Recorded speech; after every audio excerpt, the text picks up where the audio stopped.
Hello बच्चों, आज हम एडमिशन चैप्टर की कुछ इलस्ट्रेशन देखने वाले हैं। देखते हैं बच्चों इस इलस्ट्रेशन में क्या पूछता है। तो बच्चों ए और बी दो पार्टनर्स हैं एक पार्टनरशिप में जो प्रॉफिट शेयर करते हैं 3:2 के रेशियो में। बच्चों हमें उनकी बैलेंस शीट दे रखी है 31 मार्च 2024 की। इसमें बच्चों लायबिलिटी साइड में कैपिटल का बैलेंस शो कर रहा है, वर्कमैन कंपेंसेशन रिजर्व है और इन्वेस्टमेंट फ्लक्चुएशन रिजर्व भी है, और बच्चों एम्प्लॉयज प्रोविडेंट फंड भी है और एक सीज लोन भी है 1,50,000 रुपीज़ का। एसेट साइड में बच्चों हमारे पास गुडविल है, लैंड एंड बिल्डिंग है, इन्वेस्टमेंट है जिसकी मार्केट वैल्यू और बुक वैल्यू दोनों दे रखी है, डेटर्स भी है और बच्चों डेटर्स पे प्रोविजन भी क्रिएट कर रखी है, स्टॉक का और बैंक का बैलेंस बता रखा है, और बच्चों एडवर्टाइजमेंट सस्पेंस अकाउंट का भी बैलेंस हमें बता रखा है। आगे बच्चों हमें बता रखा है कि 1 अप्रैल 2024 को एक नए पार्टनर सी को एडमिट करा गया है बिजनेस में कुछ टर्म्स पे। फर्स्ट पार्ट में बच्चों बोले कि ए ने 1/3 अपने शेयर का दिया है सी को, और बी ने बच्चों 1/10 अपने शेयर में से सी को दिया है। ए के में बच्चों ध्यान रखना ऑफ बोला है तो मल्टीप्लाई करेंगे, बी के में बच्चों फ्रॉम बोला है तो माइनस करेंगे। सेकेंड पार्ट में बच्चों हमें बताया कि जो सी का लोन था वो अब कैपिटल अकाउंट में कन्वर्ट हो जाएगा। थर्ड पार्ट में बच्चों बोला है कि सी सिर्फ अपने गुडविल का जो उसका बच्चों गुडविल का शेयर था उसका वो सिर्फ 60% पार्ट ही कैश में ला पाया है, बाकी वो 40% पार्ट नहीं ला पाया। फोर्थ पार्ट में हमें बता रखा है कि गुडविल की हमें वैल्यू कैसे कैलकुलेट करनी है। सबसे पहले बच्चों हमें पिछले 3 सालों का सुपर प्रॉफिट निकालना है, फिर उसको 2 इयर्स परचेज के हिसाब से बच्चों हमें गुडविल की वैल्यू कैलकुलेट करनी है, और बच्चों हमें पिछले 3 सालों का प्रॉफिट दे रखा है और नॉर्मल प्रॉफिट बता रखा है, उसी टाइप की सिमिलर इंडस्ट्री में इतना नॉर्मल प्रॉफिट होता है। फिफ्थ पॉइंट बच्चों में बता रखा है कि land and building under valued थी, हम बुक्स में अपनी लैंड एंड बिल्डिंग की वैल्यू को कम शो करते थे 25,000 से, और बच्चों स्टॉक की वैल्यू को ज़्यादा शो करते थे, ओवर वैल्यूड थी 35,000 से। और बच्चों हमें बोला है कि प्रोविजन हमें मेंटेन करके चलनी है, 5% होनी चाहिए सिर्फ डेटर्स की, जो भी डेटर का अमाउंट है उसका 5% प्रोविजन होना चाहिए। 6 पार्ट में बच्चों बताया कि वर्कमैन कंपेंसेशन क्लेम आया है 5,000 रुपीज़ का, और बच्चों अक्रूड इनकम थी, हमने काम कर दिया, हमें पैसा मिलना था, जब तक हमने बुक्स में रिकॉर्ड नहीं करा, अब बच्चों उसको रिकॉर्ड करने 5,000 रुपीज़ की थी। और बच्चों एक डेटर था जिसे हमें 25,000 रुपये देने थे, बट उसका हमने मान लिया था कि अब वो हमें पैसे नहीं मिलेंगे, हमने उसे बैड डेप्ट मान के राइट ऑफ कर दिया था, बट बच्चों कुछ समय बाद उस डेटर ने हमें पैसे दे दिए, और बच्चों कितने दिए 20,000 रुपीज़ उसने फुल सेटलमेंट में पैसे दे दिए।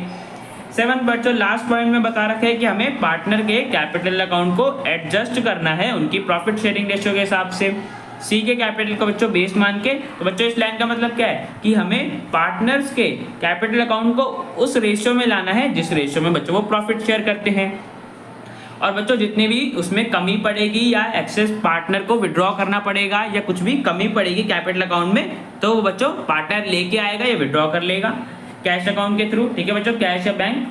और बच्चों हमें क्वेश्चन में revaluation account, partners capital account और बैलेंस शीट बनाने के लिए बोला है। तो बच्चों सबसे पहले रिवैल्यूएशन अकाउंट बनाते हैं। तो बच्चों देखो हमारी ट्रांजैक्शन देखो 5th नंबर वाली, जिसमें बताया कि land and building under valued है। तो बच्चों लैंड एंड बिल्डिंग हम बुक्स में अपनी वैल्यू कम शो कर रहे हैं 25,000 से, तो बच्चों से रियल वैल्यू पे लेके आएंगे तो लैंड एंड बिल्डिंग की वैल्यू बढ़ जाएगी। तो बच्चों रिवैल्यूएशन अकाउंट के क्रेडिट साइड में लिख देंगे by land and building account 25,000 से वैल्यू बढ़ गई। अब बच्चों इसी पॉइंट में हमें आगे बता रखा था कि स्टॉक ओवर वैल्यूड है, स्टॉक को हम अपनी बुक्स में ज़्यादा वैल्यू का शो कर रहे हैं, एक्चुअली में कम है। तो बच्चों 35,000 से ओवर वैल्यूड है, जब बच्चों इसे रियल वैल्यू पे लेके आएंगे तो स्टॉक की वैल्यू कम हो जाएगी, बिकॉज पहले तो हम बढ़ा के दिखा रहे थे, अब कम करेंगे तो रिवैल्यूएशन अकाउंट के डेबिट साइड में लिखना पड़ेगा, बिकॉज एसेट की वैल्यू कम हो रही है। तो टू स्टॉक अकाउंट 35,000 रुपीज़। ठीक है बच्चों। अब बच्चों हमारा इसी पार्ट में एक लास्ट पॉइंट भी था कि प्रोविजन फॉर डाउटफुल डेब्ट्स 5% होना चाहिए डेटर का अमाउंट का। तो बच्चों समझो डेटर्स बच्चों हमारे पास कितने के हैं 50,000 रुपीज़ के, और पहले से ही प्रोविजन कितनी है 5,000 रुपीज़ की। तो बच्चों 50,000 का 5% निकालो, बिकॉज डेटर्स का अमाउंट का बनाते हैं ना प्रोविजन, तो बच्चों कितना आएगा 2,500, मतलब हमें सिर्फ 2,500 रुपये प्रोविजन मेंटेन करके चलनी है। बट बच्चों पहले से ही कितनी है 5,000 रुपीज़ पहले से फर्म ने प्रोविजन क्रिएट कर रखी है, तो बच्चे तो ज़्यादा है, हमें सिर्फ 2,500 की रिक्वायरमेंट है, 2,500 की जरूरत है प्रोविजन में। 5,000 बच्चों हमने ज़्यादा प्रोविजन क्रिएट कर रखी है, बच्चों इस प्रोविजन का तो कोई यूज़ नहीं है, तो इसको राइट ऑफ करना पड़ेगा। और जब प्रोविजन लायबिलिटी है, जब भी राइट ऑफ करते हैं तो रिवैल्यूएशन अकाउंट के क्रेडिट साइड में लिखते हैं। तो बच्चों समझो यहाँ पे प्रोविजन हमारे 5,000 रुपये पहले से ही था, जिसमें से हमें सिर्फ 2500 रुपीज़ की जरूरत थी, बिकॉज सिर्फ 5% प्रोविजन हमें मेंटेन करके चलना था। तो ये 2500 रुपीज़ का हमें जो रिमेनिंग बच रहे थे उनका कोई यूज़ नहीं था, तो हम उनको राइट ऑफ कर देंगे। तो बच्चों क्रेडिट साइड में लिख देंगे by provision for doubtful debts account 2500 rupees. ठीक है बच्चों, हमारे बच्चों 5th पॉइंट की सारी एंट्री होगी। अब बच्चों नेक्स्ट पॉइंट में देखते हैं। तो बच्चों देखो यहाँ पे वर्कमैन कंपेंसेशन क्लेम आया हुआ है 5000 रुपीज़ का। इसे तो बच्चों हम अपने कैपिटल अकाउंट में ट्रीटमेंट करेंगे और बैलेंस शीट में। नेक्स्ट पार्ट में देखो बच्चों हमें बता रखा है कि अक्रूड इनकम थी 5000 रुपीज़ की, जिसे हमने बुक्स में रिकॉर्ड नहीं करा। तो बच्चों अक्रूड इनकम तो एसेट होती है, हमें मिलना होता है ना, तो डिवैल्यूएशन अकाउंट के क्रेडिट साइड में लिख देंगे by accrued income account 5000 rupees फायदा हो गया। ठीक है बच्चों, अक्रूड इनकम लिख दिया। इसी पॉइंट में बच्चों हमें आगे भी बता रखा था कि एक डेटर था जिससे हमें पैसे मिल रहे थे, मैंने बच्चों बताया था ना, तो उसने 20,000 रुपीज़ दिए थे फुल सेटलमेंट। तो बच्चों देखो हमने इसको बैड डेब्ट तो मान लिया, बट हमें तो ये बैड डेब्ट रिकवर हो गया, पैसा मिल गया ना, तो बच्चों प्रॉफिट हुआ, एक तरह से गेन फायदा हुआ है, तो रिवैल्यूएशन अकाउंट के क्रेडिट साइड में लिख देंगे बिकॉज इनकम है बाय बैड डेब्ट रिकवर्ड अकाउंट 20,000 रुपीज़। ठीक है बच्चों, तो बच्चों यहाँ पे हमारी सारी ट्रांजैक्शंस आ गई रिवैल्यूएशन अकाउंट की। अब यहाँ पे बच्चों हम टोटल देख लेते हैं। तो बच्चों टोटल हमारा क्रेडिट साइड का ज़्यादा आ रहा है 52,500। अब इसका मतलब बच्चों क्या है कि रिवैल्यूएशन में प्रॉफिट हुआ है, कितना हुआ है वो निकाल लेते हैं, 52,500 में से माइनस कर देंगे इस वाली ट्रांजैक्शन को, तो बच्चों हमारे पास आ जाएगा रिवैल्यूएशन का प्रॉफिट 17,500। ठीक है बच्चों, 17,500 को बच्चों में डिस्ट्रीब्यूट करना है, प्रॉफिट है तो ओल्ड रेशियो में करते हैं बच्चों हमेशा, तो ए और बी के बीच में प्रॉफिट डिस्ट्रीब्यूट कर देंगे 10,500 और 7,000, इनको इतना इतना प्रॉफिट मिल जाएगा। तो बच्चों रिवैल्यूएशन अकाउंट बना लिया। अब बच्चों पार्टनर्स कैपिटल अकाउंट बनाते हैं। तो बच्चों देखो पार्टनर कैपिटल में तो हमारे पास सबसे पहले ओपनिंग बैलेंस आता है जो कि हमें बैलेंस शीट में दे रखा था। तो बच्चों इस बैलेंस को लिख लेंगे पार्टनर कैपिटल अकाउंट में, ए और B by balance B D, इतना बैलेंस था ए के में और इतना बैलेंस है बी के में। ठीक है बच्चों, अब बच्चों सी का कैपिटल ध्यान से समझना कि क्या हुआ है। तो बच्चों देखो जब हमने सी को एडमिट नहीं करा था उससे पहले बच्चों सी हमारे लिए एक लेंडर था, बिकॉज देखो बच्चों 31 मार्च को हम अपनी बैलेंस शीट में उसे एक लेंडर, मतलब लेंडर का बच्चों जिसने लोन दिया है, तो यहाँ पे हम सी का लोन शो कर रहे हैं बच्चों, मतलब सी ने फर्म को लोन दिया होगा। तो बच्चों उस टाइम पे तो पार्टनर नहीं था, तो सी के लोन हमारी लायबिलिटी थी। बट बच्चों जब हमने सी को एडमिट करा तो सी ने बोला बच्चों कि तुम लोन मत देना मेरा, मैं पार्टनर बन जाता हूँ बिजनेस में, जो लोन का पैसा है वही बच्चों मेरा कैपिटल हो जाएगा। तो यहाँ पे बच्चों क्या हुआ है कि जब सी को हमने एडमिट करा तो सी का लोन कैपिटल में कन्वर्ट हो गया, बिकॉज हमें उसे लोन का पैसा नहीं देना फर्म को, वो हमने उसका कैपिटल मान लिया। ठीक है बच्चों, तो सेकंड पॉइंट में हमें यही बोला है कि जो सी का लोन है, पहले बच्चों लेंडर था, पहले इसने लोन दिया होगा फर्म को, बट अब हम इसे बिजनेस में एडमिट कर रहे हैं तो इसने बोला भाई तुम लोन के पैसे मुझे मत दो, इसी को मेरा कैपिटल मान लो, मैं तुम्हारे बिजनेस में पार्टनर बन जाता हूँ। ठीक है बच्चों, तो सी का लोन बच्चों हमारे लिए कैपिटल हो गया 1,50,000 का। तो बच्चों इसके कैपिटल अकाउंट में हमें क्रेडिट करना पड़ेगा बिकॉज ये लोन है, तो बाय सीज लोन अकाउंट तो बच्चों हमारा खत्म हो रहा है बिकॉज हमें उसे लोन की पेमेंट नहीं करनी, और सी कैपिटल बच्चों हमारा एक नई लायबिलिटी क्रिएट हो रही है 1,50,000 रुपीज़ की। ठीक है बच्चों, तो उसके कैपिटल अकाउंट में क्रेडिट कर दिया। अब बच्चों कैपिटल अकाउंट हमने क्रेडिट कर दिया तो प्रीमियम फॉर गुडविल भी करना होगा, जो कि वो बच्चों हमें बताया था कि सिर्फ 60% ही ला पाया है। तो बच्चों 60% शेयर निकालने के लिए सबसे पहले हमें गुडविल की वैल्यू पता होनी चाहिए। तो बच्चों गुडविल की वैल्यू निकालते हैं और वो हमें बता रखा है कि कैसे निकालने, सुपर प्रॉफिट मेथड का यूज करके। उसके लिए बच्चों हमें पिछले 3 सालों का एवरेज प्रॉफिट निकालना होगा, जो कि बच्चों हमें दे रखा था कि इतना इतना प्रॉफिट हुआ था पिछले 3 सालों में। इनका एवरेज प्रॉफिट निकाल लेंगे बच्चों, प्लस कर देंगे और फिर डिवाइड कर देंगे 3 से, तो बच्चों हमारे पास आ गया एवरेज प्रॉफिट 4,65,000। इसमें से बच्चों हमें नॉर्मल प्रॉफिट माइनस करना पड़ेगा सुपर प्रॉफिट निकालने के। नॉर्मल प्रॉफिट बच्चों हमें क्वेश्चन में दे रखा था 3,50,000, तो बच्चों माइनस कर दिया एवरेज माइनस नॉर्मल, तो हमारे बच्चों हमारे पास आ गई सुपर प्रॉफिट की वैल्यू 1,50,000। अब बच्चों हमें सुपर प्रॉफिट पता है तो यहाँ से हम गुडविल की वैल्यू निकाल सकते हैं, बिकॉज हमें नंबर ऑफ ईयर्स परचेज भी क्वेश्चन में दे रखा था, 2 बोला हुआ था, तो मल्टीप्लाई कर देंगे सपोज सुपर प्रॉफिट को नंबर ऑफ ईयर्स परचेज से। तो बच्चों मल्टीप्लाई कर हमारे पास आ गई फर्म के गुडविल की वैल्यू 3 लाख रुपीज़। ठीक है बच्चों, तो बच्चों हमें यहाँ पे फर्म के गुडविल की वैल्यू तो पता चल गई, बट अभी तक बच्चों हमें सी का प्रॉफिट में शेयर नहीं पता चला, बिकॉज हमें क्वेश्चन में तो बता ही नहीं रखा। हमें तो बच्चों ये बताया ना कि ए ने इतना शेयर दिया है, बी ने इतना शेयर दिया है, तो बच्चों इन दोनों ने जितना शेयर दिया होगा उसे बच्चों हमें ऐड करना होगा, तभी तो हमारे पास सी का शेयर आएगा ना बच्चों। तो समझो देखो बच्चों, ए ने अपने शेयर का 1/3 शेयर सी को दिया था, तो बच्चों देखो ए का शेयर कितना था 3/5 था, उसका बच्चों उसने 1/3 शेयर दिया। तो बच्चों निकाल लेते हैं ए ने शेयर कितना दिया, कैसे निकालेंगे, मल्टीप्लाई करेंगे, मैंने बताया था। तो बच्चों 1/3 मल्टीप्लाई 3/5, बिकॉज उसने 1/3 दिया है, तो बच्चों कितना आ गया, मतलब उसने ए ने किसने 1/5 शेयर बच्चों सी को दे दिया। तो बच्चों ए का न्यू प्रॉफिट शेयर निकाल लेते हैं कि जो ए का ओल्ड प्रॉफिट शेयर था 3/5, उसमें से उसने 1/5 शेयर सी को दे दिया। तो देने के बाद बच्चों ए के पास कितना प्रॉफिट शेयर बचा, कैसे निकालेंगे बच्चों, माइनस कर देंगे ओल्ड में से जो शेयर सी को दे दिया। बच्चों 3/5 माइनस 1/5 तुम्हारे पास आ गया 2/5, ठीक है बच्चों। तो ए का नया प्रॉफिट शेयर आ गया। ऐसे बच्चों बी का निकालेंगे। बी का देखो बी ने बच्चों 1/10 शेयर दिया है सी को और फ्रॉम बोलो है, तो बच्चों माइनस कर देंगे। तो बच्चों देखो बी का new profit old profit share क्या था, 2/5 था ओल्ड रेशियो के हिसाब से, उसमें से उसने 1/10 शेयर दे दिया सी को। बच्चों माइनस कर देंगे, हमारे पास आ जाएगा बी का नया प्रॉफिट शेयर 3/10 है बच्चों बी का नया प्रॉफिट शेयर, मतलब बी ने सी को 1/10 दिया, उसको देने के बाद बी का प्रॉफिट शेयर इतना बचा 3/10, ठीक है बच्चों। और बच्चों अब सी का निकाल लेते हैं। सी को बच्चों कितना प्रॉफिट शेयर मिला, 1/5 ए से मिला और 1/10 बी से मिला। तो बच्चों दोनों को ऐड कर देंगे, हमें टोटल पता चल जाएगा कि टोटल सी का नया शेयर क्या होगा। ऐड कर दिया बच्चों, हमारे पास आ गया सी का नया प्रॉफिट शेयर 3/10, ठीक है बच्चों। अब देखो बच्चों हमें ए का ही पता है, बी का ही पता है, सी का ही पता है, यहाँ से हम अपना न्यू प्रॉफिट शेयरिंग रेशियो निकाल लेंगे जो कि हमें कैपिटल एडजस्टमेंट में काम आ जाएगा। तो बच्चों एलसीएम सेम कर दिया, हमारे पास आ गई न्यू प्रॉफिट शेयरिंग रेशियो 4:3:3, ठीक है बच्चों। तो बच्चों देखो हमें सी का शेयर अब पता चल गया 3/10, यहाँ से हम उसकी गुडविल का शेयर निकाल सकते हैं। 3 लाख आया था बच्चों हमारी गुडविल की वैल्यू, 3/10 है सी का शेयर, तो सी का शेयर बच्चों कितना हो गुडविल में मल्टीप्लाई कर देंगे, हमारे पास आगे 90,000 बच्चों सी को कंपेंसेट करना था ए और बी को, बिकॉज ए और बी दोनों ही सैक्रिफाइस कर रहे हैं। सैक्रिफाइस किस रेशियो में कर रहे हैं बच्चों वो भी हमें पता है, बिकॉज देखो बच्चों ए ने 1/5 दिया था और बी ने 1/10 दिया था। तो यहाँ से बच्चों हम सैक्रिफाइसिंग रेशियो निकाल सकते हैं। एलसीएम सेम करा, हमारे पास आगे बच्चों सैक्रिफाइसिंग रेशियो 2:1 की रेशियो में ए और बी ने सैक्रिफाइस करा था। तो बच्चों सी को 90,000 कंपेंसेशन देना था ए और बी को, ठीक है बच्चों। बट बच्चों हमें क्या बोला है कि सी सिर्फ 60% ही गुडविल का शेयर कैश में ला पाया है बच्चों, बाकी का 40% तो वो नहीं ला पाया। तो बच्चों सबसे पहले जो 60% लेके आया कैश में हम उसको रिकॉर्ड कर लेते हैं। कैसे करेंगे देखो बच्चों, 90,000 था उसका शेयर, उसका सिर्फ वो 60% ला पाया। तो बच्चों इसकी जनरल एंट्री क्या पास करेंगे, हम बैंक अकाउंट को तो डेबिट कर देंगे बिकॉज पैसा आ गया, और premium for goodwill liability create कर देगी 54,000 रुपीज हमें सैक्रिफाइसिंग पार्टनर्स को पे करना है। तो बच्चों जब इसे ट्रांसफर करेंगे सैक्रिफाइसिंग पार्टनर ए और बी के कैपिटल अकाउंट में, तो बच्चों कौन सी रेशियो में करेंगे, मैंने अभी बताया था ना सैक्रिफाइसिंग रेशियो में 2:1 की रेशियो में हम ये 54,000 का प्रीमियम फॉर गुडविल ट्रांसफर कर देंगे। तो ए को बच्चों 36,000 रुपीज मिल जाएंगे और बी को 18,000 मिल जाएंगे। अब बच्चों हमने जनरल एंट्री पास करी है, तो इसी ट्रांजेक्शन को हमने अपने कैपिटल अकाउंट में भी रिकॉर्ड कर लेते हैं कि उन्हें इतना इतना प्रीमियम फॉर गुडविल मिला। By premium for goodwill 36,000 rupees A को मिला और बी को 18,000 रुपीज मिला।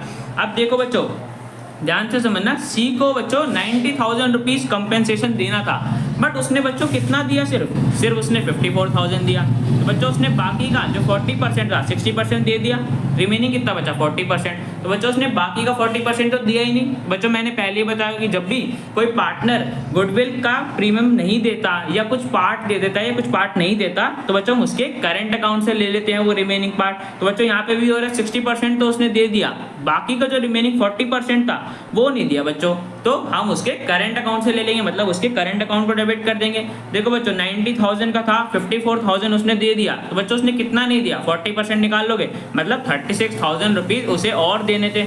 तो हम बच्चों उसके करंट अकाउंट से ले लेंगे बिकॉज उसने प्रीमियम फॉर गुडविल का पूरा शेयर नहीं दिया। तो बच्चों सी के करंट अकाउंट को हम डेबिट कर देंगे और ए और बी हमारे सैक्रिफाइसिंग पार्टनर रहते हैं, उन्हें तो बच्चों पूरा प्रीमियम फॉर गुडविल मिलेगा 90,000 रुपीज का, तो इनके कैपिटल अकाउंट को क्रेडिट कर देंगे 24,000 रुपीज और 12,000 रुपीज। और बच्चों कौन सी रेशियो में करेंगे, सैक्रिफाइसिंग रेशियो में 2:1 की रेशियो में, ठीक है बच्चों। तो अब ये ट्रांजेक्शन को बच्चों अपने कैपिटल अकाउंट में भी रिकॉर्ड कर लेंगे। बाय सी करंट अकाउंट 24,000 12,000। तो बच्चों हमने दोनों को रिकॉर्ड कर लिया, जो उसने कैश में दिया था उसको भी रिकॉर्ड कर लिया और जो उसने नहीं दिया वो हमने उसके करंट अकाउंट से ले लिया, ठीक है बच्चों। तो प्रीमियम फॉर गुडविल के हमने एंट्री रिकॉर्ड कर ली। अब बच्चों आगे देखते हैं। तो बच्चों देखो हमारे पास रीवैल्यूएशन में प्रॉफिट हुआ था, हमने उसे कैपिटल अकाउंट में भी ट्रांसफर करना है, इतना इतना प्रॉफिट हुआ था। तो बच्चों रीवैल्यूएशन का प्रॉफिट हम क्रेडिट साइड में लिख देंगे, कैपिटल अकाउंट के इतना इतना प्रॉफिट मिला था रीवैल्यूएशन पे जो हमने ट्रांसफर कर दिया, ठीक है बच्चों। अब देखो बच्चों हमारे पास बैलेंस शीट में रिजर्व्स हैं। पहला रिजर्व तो बच्चों हमें दे रखा है कि वर्कमैन कंपेंसेशन रिजर्व है 10,000 रुपीज का, और बच्चों वर्कमैन कंपनसेशन क्लेम की हमारे पास एक एडजस्टमेंट भी थी। क्या थी कि क्लेम आया था वर्कमैन कंपनसेशन का 5000 रुपीज़ का। तो बच्चों देखो वर्कमैन कंपनसेशन क्लेम हमें पे करना है 5000 रुपीज़ का, बट रिजर्व में हमारे पास बच्चों कितने हैं 10,000 रुपये। तो बच्चों हम यहाँ पे इजीली हम अपने रिजर्व से पैसे लेके इस क्लेम को पे कर सकते हैं। ठीक है बच्चों, बट बच्चों देखो 5000 तो हमने अपने रिजर्व से ले लिया, तब भी बच्चों रिजर्व में हमारे पास पैसा बच जाएगा बिकॉज क्लेम का अमाउंट कम है 5000 रुपीज़ बच्चों, तब भी रिजर्व में बच जाएंगे, रिमेनिंग रह जाएंगे, सरप्लस बच जाएगा ना बच्चों। तो बच्चों इसका तो कोई यूज नहीं है, हमने क्लेम मेड करने के बाद तो बच्चों फ्री रिजर्व है ना, तो बच्चों हम इसे ट्रांसफर कर सकते हैं पार्टनर्स के बीच में बिकॉज पार्टनर्स ने क्रिएट करा था। तो बच्चों जो रिमेनिंग 5000 का रिजर्व बचा, अब जिसकी हमें कोई जरूरत नहीं है उसको हम ट्रांसफर कर देंगे, उनकी बच्चों ओल्ड रेशियो में करते हैं। तो बच्चों ओल्ड रेशियो में उनके कैपिटल अकाउंट को क्रेडिट कर देंगे। 5000 रुपीज़ को बच्चों हमने बांट दिया 3:2 की रेशियो में। बाय वर्कमैन कंपनसेशन रिजर्व 5000 रुपये का रिजर्व बच गया था, तो बच्चों हमने उसके कैपिटल अकाउंट में क्रेडिट कर दिया। अब बच्चों हमारे पास एक और रिजर्व है इन्वेस्टमेंट फ्लक्चुएशन रिजर्व, और बच्चों हमें इन्वेस्टमेंट का ही बता रखा है कि इन्वेस्टमेंट की बुक वैल्यू 25,000 है, बट मार्केट में बच्चों उसकी वैल्यू कितनी चल रही है 22,500। तो बच्चों मार्केट में तो कम वैल्यू है, मतलब इन्वेस्टमेंट की वैल्यू में गिरावट आ गई, फॉल हो गई, डिक्रीज हो गई है इन्वेस्टमेंट की वैल्यू में। तो बच्चों हमने तो इन्वेस्टमेंट फ्लक्चुएशन रिजर्व इसीलिए क्रिएट करा था कि कुछ फॉल आएगा तो एडजस्ट कर देंगे। बच्चों यहाँ पे इन्वेस्टमेंट की मार्केट वैल्यू गिर गई है तो हमें पैसे एडजस्ट करने पड़ेंगे इन्वेस्टमेंट फ्लक्चुएशन रिजर्व पे बिकॉज इन्वेस्टमेंट की मार्केट वैल्यू में डिक्रीज आ गया। कितना आ गया बच्चों, माइनस कर देंगे, मतलब 2500 रुपये से हमारे इन्वेस्टमेंट की मार्केट वैल्यू गिर गई है। तो बच्चों ये 2500 रुपये हमें एडजस्ट करने पड़ेंगे, कहाँ से करेंगे, अपने रिजर्व से करेंगे, इन्वेस्टमेंट फ्लक्चुएशन रिजर्व से। ठीक है बच्चों, तो बच्चों 2500 रुपीज़ तो हमारे जो फॉल हुए था वो रिजर्व से एडजस्ट कर लिया, तब भी बच्चों 2500 रुपये रिजर्व से लेने के बाद तब भी बच्चों हमारे पास रिजर्व में बैलेंस बच जाएगा। कितने का बच जाएगा, 2500 रुपीज़ ले ले 2500 रुपीज़ का, तब भी बच्चों बैलेंस बच जाएगा। तो बच्चों ये रिजर्व तुम्हारे आपको फ्री है बिकॉज इसका कोई यूज़ नहीं है, मार्केट वैल्यू हमने इसको यूज़ कर लिया, जो रिमेनिंग है वो तो फ्री रिजर्व है। तो जैसे बच्चों वर्कमैन कंपनसेशन रिजर्व को डिस्ट्रीब्यूट करा था, ऐसे ही इन्वेस्टमेंट फ्लक्चुएशन रिजर्व को भी डिस्ट्रीब्यूट कर देंगे। 2500 का बचा था, बांट दिया उसे 3:2 की रेशियो में। ठीक है बच्चों, अब देखो बच्चों हमारे पास बैलेंस शीट में गुडविल भी था और एडवर्टाइजमेंट सस्पेंस भी था। तो बच्चों इन दोनों को तो हमें राइट ऑफ करना होता है ना, बिकॉज हम इन्हें अपनी बुक्स में शो नहीं करते। तो बच्चों गुडविल 5000 रुपीज़ का, इसे भी राइट ऑफ कर देंगे, और एडवर्टाइजमेंट सस्पेंस भी है 5000 का, इसे भी हमें बच्चों राइट ऑफ करना होता है। तो बच्चों इन दोनों को राइट ऑफ कर देंगे, बुक से अपने रिमूव कर देंगे। कैसे करते हैं, कैपिटल अकाउंट को डेबिट कर देते हैं। तो बच्चों ओल्ड पार्टनर के कैपिटल अकाउंट को डेबिट कर देंगे टू गुडविल अकाउंट 3000 2000 3:2 के रेशियो में बांट दिया। ऐसे बच्चों एडवर्टाइजमेंट सस्पेंस 5000 रुपये का था, उसे राइट ऑफ कर दिया 3000 ए के कैपिटल अकाउंट में और बी के कैपिटल अकाउंट में 2000 रुपीज़। ठीक है बच्चों, तो बच्चों यहाँ पे हमारी सारी ट्रांजैक्शन आ गई पार्टनर कैपिटल अकाउंट की। अब बच्चों हमें न्यू कैपिटल पता करना है कि न्यू कैपिटल क्या होगा, और बच्चों वो कैपिटल किस रेशियो में होना चाहिए, मैंने बताया था ना उनकी प्रॉफिट शेयरिंग रेशियो में होना चाहिए। जिस रेशियो में वो प्रॉफिट शेयर करते हैं उसी रेशियो में बच्चों उनके कैपिटल भी होने चाहिए। तो बच्चों देखो हमें न्यू प्रॉफिट शेयरिंग रेशियो पता है, मतलब हमें इस रेशियो में पार्टनर के कैपिटल को लेके आना है। तो बच्चों देखो सबसे पहले हमें उसके लिए टोटल कैपिटल निकालना होगा कि पूरे फर्म का टोटल कैपिटल कितना होगा। वो कैसे निकालेंगे बच्चों, मैंने पहले ही बताया, जो भी न्यू पार्टनर होता है जितना वो कैपिटल लेके आ रहा होता है उसको हम मल्टीप्लाई कर देते हैं उसके शेयर के रेसिप्रोकल से। तो बच्चों यहाँ पे हमारा नया पार्टनर सी था जो कि 1,50,000 रुपीज़ कैपिटल लेके आ रहा था, उसका प्रॉफिट में शेयर 3/10 था, हमने निकाला था, उसका रेसिप्रोकल करा 10/3। दोनों को बच्चों मल्टीप्लाई कर दिया तो हमें पता चल गया कि न्यू फर्म में टोटल कैपिटल 5 लाख रुपए का होगा। ठीक है बच्चों, अब यहाँ से बच्चों हम इस प्रॉफिट को डिस्ट्रीब्यूट कर सकते हैं इनकी न्यू प्रॉफिट शेयरिंग रेशियो में। बच्चों 4:3:3 थी, तो ए का शेयर कितना था बच्चों न्यू प्रॉफिट शेयरिंग रेशियो के हिसाब से 4/10 था, मल्टीप्लाई कर दिया, हमें ए का कैपिटल पता चल गया 2 लाख रुपीज़। ऐसे बच्चों बी का निकालेंगे 5 लाख रुपीज़ मल्टीप्लाई 3/10, तो हमारे पास बी का आ गया। और बच्चों सी का तो हमें क्वेश्चन में दे ही रखा था। तो बच्चों इन तीनों पार्टनर्स के कैपिटल हमारे उसी रेशियो में आ गए जिस रेशियो में प्रॉफिट शेयर करते थे। ठीक है बच्चों, तो बच्चों देखो अब हमें कैपिटल पता चल गया कि हर पार्टनर का कैपिटल कितना होना चाहिए। अब बच्चों देख लेते हैं उस कैपिटल तक पहुंचने के लिए इनको पैसा और लेके आना पड़ेगा या विड्रॉ करना पड़ेगा। तो बच्चों ए का टोटल करोगे कैपिटल का, तो बच्चों हमारे पास कितना आ रहा है 163 आएगा। इन सबको ऐड कर दोगे, इसको इसको इसको इसको इसको इन सारे ट्रांजेक्शन्स को ऐड करोगे तो बच्चों हमारे पास 1,63,000 आ रहा है बैलेंस। उसमें से बच्चों हमने ये अमाउंट राइट ऑफ करा था, तो बच्चों ये दोनों ट्रांजेक्शन माइनस कर देंगे तो हमारे पास ए का बैलेंस आ जाएगा 1,50,000, 1,57,000। तो बच्चों ए के कैपिटल अकाउंट में कितना बैलेंस है 1,57,000, बट बच्चों होना कितना चाहिए 2 लाख रुपए होना चाहिए न्यू रेशियो के हिसाब से जो हमने अभी निकाला। ठीक है बच्चों, 2 लाख रुपए होना चाहिए, है कितना 1,57,000। तो बच्चों ए को तो और कैपिटल इंट्रोड्यूस करना होगा और कैपिटल लेके आना होगा, तब जाके बच्चों उसका 2 लाख रुपीज कैपिटल हो जाएगा न्यू कैपिटल के हिसाब से। तो बच्चों ए को कितना लेके आना है, माइनस कर देंगे 2 लाख माइनस 1,57,000। तो बच्चों ए को 43,000 रुपीज और लेके आने हैं, तब जाके बच्चों उसका कैपिटल बढ़ के 2 लाख रुपए हो जाएगा। तो बच्चों ए के कैपिटल अकाउंट में क्रेडिट कर देंगे कि 43,000 रुपीज वो और लेके आएगा बैंक अकाउंट के थ्रू। ठीक है बच्चों, अब बच्चों बी का देखते हैं कि बी को क्या करना है न्यू कैपिटल तक पहुंचने के लिए। तो बच्चों इसका टोटल करोगे तो कितना आ रहा है 163 आ रहा है ना बच्चों। ठीक है बच्चों, टोटल करोगे तो यहाँ पे 167 आ रहा है, उसमें से ये 4,000 माइनस कर दिया, आ गया 163। मतलब बच्चों बी के कैपिटल अकाउंट में अभी कितना बैलेंस है 1,63,000। होना कितना चाहिए बच्चों न्यू रेशियो के हिसाब से 1,50,000। तो बच्चों बी को तो पैसे निकालने पड़ेंगे बिकॉज उसके पहले से ही कैपिटल अकाउंट में ज्यादा बैलेंस है। होना 1,50,000 चाहिए, है कितना 1,63। तो बच्चों बी को और पैसे निकालने होंगे तो वो अपने कैपिटल अकाउंट से विड्रॉ कर लेगा बैंक के थ्रू, तो उसके कैपिटल अकाउंट में डेबिट कर देंगे। कितना विड्रॉ करना है 1,63 में से 150 को माइनस कर देंगे। मतलब अगर बी 13,000 रुपीज और निकाल लेगा तो उसका बैंक का बैलेंस आ जाएगा 1,50,000। ठीक है बच्चों, तो बच्चों बी का हमें पता चल गया। ऐसे ही सी का निकाल लेंगे 1,50,000, तो बच्चों हमें दे रखा था क्वेश्चन में। ठीक है बच्चों, तो बच्चों हमने पार्टनर कैपिटल बना लिया, सारे बैलेंस कर दिया, एडजस्टमेंट कर दी कैपिटल की। अब बच्चों यहाँ से हम अपना बैलेंस शीट बना सकते हैं। तो बच्चों देखो बैलेंस शीट में हमारे पास क्या बचा, रिजर्व तो हमने डिस्ट्रीब्यूट कर दिए। एम्प्लॉइज प्रोविडेंट फंड बच्चों हमने इसलिए डिस्ट्रीब्यूट नहीं करा बिकॉज ये लायबिलिटी होती है, तो एम्प्लॉइज प्रोविडेंट फंड हमारी शो होती रहेगी।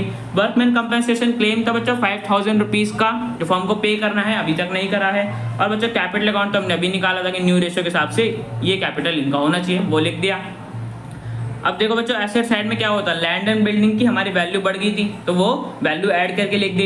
इन्वेस्टमेंट की बच्चों हमारी वैल्यू घट गई थी 2,500 रुपये से, तो वो अमाउंट माइनस कर दिया। और बच्चों डेटर में भी हमारे पास प्रोविजन की वैल्यू कम हो गई थी, तो वो अमाउंट माइनस करके डेटर की वैल्यू हमें पता चल गई। स्टॉक में बच्चों क्या हुआ था कि हमने ओवर वैल्यू कर रखा था, ज़्यादा वैल्यू शो कर रहे थे, तो वो वैल्यू माइनस कर दी, तो स्टॉक की रियल वैल्यू आ गई। बैंक का बच्चों बैलेंस निकाल लेते हैं हम अपने वर्किंग नोट से।